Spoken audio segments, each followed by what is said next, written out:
Fire when ready, Gridley. Was it Paul Johnson's idea that you should write this book? Or It was. He said that Australia has one and so should Canada. He said he'd looked at Canadian histories and he didn't think they were readable.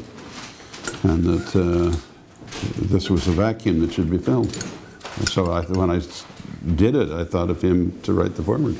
Then you see, when he told me that, that was before I'd written my Roosevelt or Nixon books. And so I didn't have under my belt the experience of doing a really big history book. I'd done Duplessis, but that wasn't, you know, and that was a lot of work. It took 6 years to do it, but it was, after all, the leader of a province, and I didn't have to go too far beyond that to complete the research. But my projects became more ambitious after that. So the history, where it's essentially in chronological order, you can get the material organized so as you get from New France to the early British years. You set aside one mass of stuff and bring in another. And but by that time, I had it all organized in different shelves in my library, so I could just move it through like a sausage factory. So that must have meant 2,000 words or so a day, 2,500 words a day now, judging by the length and if it took you a year. Gee, this would be,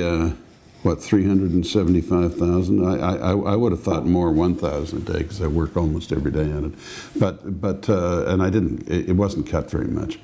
So, yeah, but in there somewhere, look on Nixon, because I had to finish that before my trial. I was doing 3,000 words a day, but there I really had, I didn't have that much else to do. It was such relief to dive into history, any history, rather than just talk to lawyers all the time. Yeah. If people occasionally ask me what my next book is, and if I were not joking, I would say I could write a how-to book on a number of things of what to avoid, such as spending too much time with lawyers. See, I started with sort of deductive reasoning. 400 years ago, Champlain and fewer than 100 Europeans were milling about in the Quebec City area with the native people, and it is today a G7 country, and of the G7 countries, it has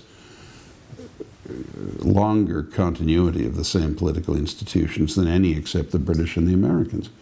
And you know, there are 197 countries in the world, and Canada's got, I think, the 11th GDP, and probably, if you leave out some of these sort of petro states where you have huge oil income statistically spread around amongst a small population. If you leave that out and talk about sort of integral economic countries, we'd have the third or fourth standard of living in the world. It's a very successful country. In the history of Canada, I think we've only lost 200 or not more than 200 people due to civil strife. This is an astonishingly small number compared to any other large country. And you know, in the time we've been an autonomous country, we've only been engaged in 4 wars, and well, they were just wars, and we were on the winning side all 4 times, and weren't seeking anything for ourselves, and didn't dishonor ourselves, and our armed forces distinguished themselves. I mean, it's a very good record.